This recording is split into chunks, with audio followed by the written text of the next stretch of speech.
El Santo del Día, mayo 25, San Gregorio VII, Pontífice, año 1085. Se llamaba Hildebrando, nombre que en alemán significa espada del batallador.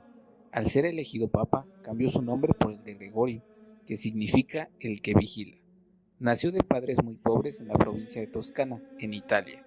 Muy joven fue llevado a Roma por un tío suyo que era superior de un convento de esa ciudad, y allí le costeó los estudios que hizo muy brillantemente, hasta el punto que uno de sus profesores exclamó que nunca había conocido una inteligencia igual. Uno de sus profesores era el padre Juan Gracián. Estimaba tanto a su discípulo que cuando lo eligieron papa, con el nombre de Gregorio VI, nombró a Hildebrando como secretario. Monje. Después de la muerte del Papa Gregorio VI, Hildebrando se fue de monje al famoso monasterio de Cluny, donde tuvo por maestros a dos grandes santos, San Odilon y San Hugo. Ya pensaba pasar el resto de su vida como monje, cuando al ser elegido Papa San León XI, que lo estimaba muchísimo, lo hizo irse para Roma y lo nombró ecónomo del Vaticano y tesorero del pontífice. Y desde entonces fue el consejero de confianza de 5 sumos pontífices y el más fuerte colaborador de ellos en la tarea de reformar la Iglesia y llevarla por el camino de la santidad y de la fidelidad al Evangelio. Durante 25 años se negó a ser pontífice, pero a la muerte del Papa Alejandro II, mientras Hildebrando dirigía los funerales, todo el pueblo y muchísimos sacerdotes empezaron a gritar: Hildebrando Papa, Hildebrando Papa. Él quiso subir a la tarima para decirles que no aceptaba, pero se le anticipó un obispo, el cual con sus elocuentes elogios convenció a los presentes de que por el momento no había otro mejor preparado para ser sumo pontífice. El pueblo se apoderó de él casi a la fuerza y lo entronizó en el sillón reservado al Papa. Y luego los cardenales confirmaron su nombramiento diciendo: San Pedro ha escogido a Hildebrando para que sea Papa. Un arzobispo le escribió diciéndole: en ti están puestos los ojos de todo el mundo. El pueblo cristiano sabe los grandes combates que has sostenido para hacer que la Iglesia vuelva a ser santa, y ahora espera oír de ti grandes cosas, y esa esperanza no se vio frustrada. Grave situación. San Gregorio se encontró con que en la Iglesia católica había desórdenes muy graves.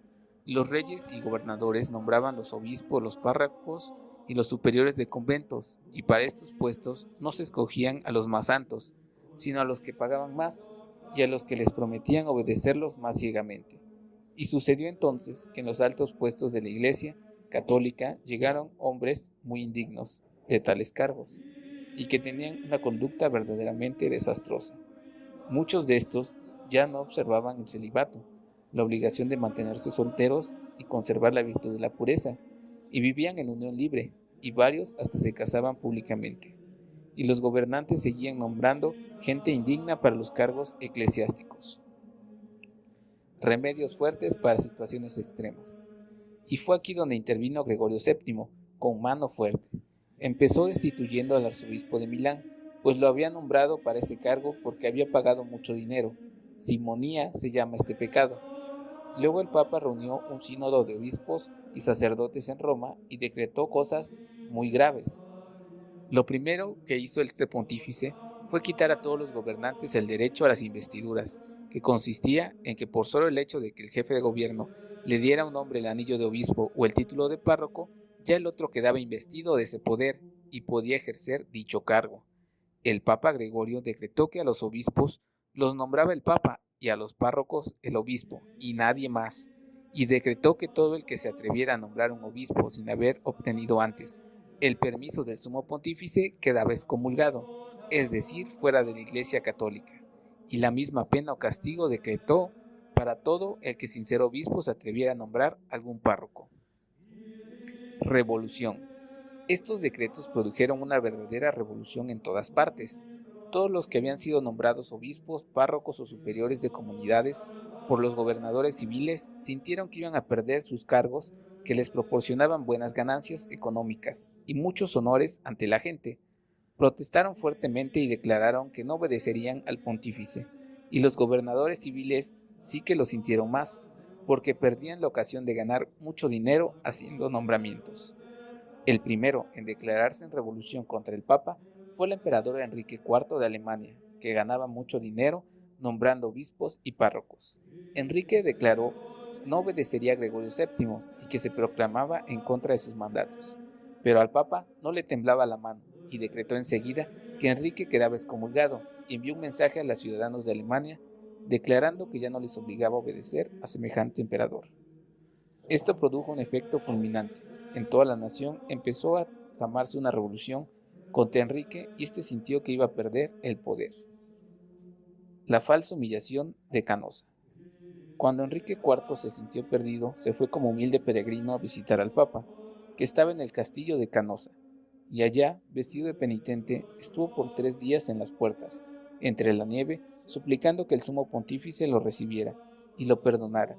Gregorio VII sospechaba que eso era un engaño del emperador para no perder su puesto, pero fueron tantos los ruegos de sus amigos y vecinos que al fin lo recibió. Le oyó su confesión, lo perdonó y le quitó la excomunión. La medalla al revés. Y apenas Enrique se sintió sin excomunión, se volvió a Alemania y reunió un gran ejército, y se lanzó contra Roma, y se tomó la ciudad. El Papa quedó encerrado en el castillo de San Angelo, pero a los pocos días llegó un ejército católico al mando del Roberto Guiscardo, lo sacó de allí y lo hizo salir de la ciudad. El Papa tuvo que irse a refugiar al castillo de Salerno. Por eso muero en el destierro. Mientras los enemigos del Santo Pontífice parecían triunfar por todas partes, a Gregorio le llegó la muerte el 25 de mayo del año 1085. Sus últimas palabras que se han hecho famosas fueron: he amado la justicia y odiado la inequidad, por eso muero en el destierro. Cuando él murió, parecía que sus enemigos habían quedado vencedores, pero luego las ideas de este gran pontífice se impusieron por toda la Iglesia católica y ahora es reconocido como uno de los papas más santos y que ha tenido nuestra santa religión. Un hombre providencial que libró a la Iglesia de Cristo de ser esclavizada por los gobernantes civiles y de ser gobernada por hombres indignos. San Gregorio VII, valeroso defensor de nuestra santa religión, pídele a Dios que todos los sacerdotes y obispos sean personas valerosamente dignas y santas. Más te ama el que te corrige tus defectos que el que te alaba por los que no vale la pena. Proverbios. Y le pedimos a San Gregorio VII que rogue por nosotros, por nuestra familia y por el mundo entero.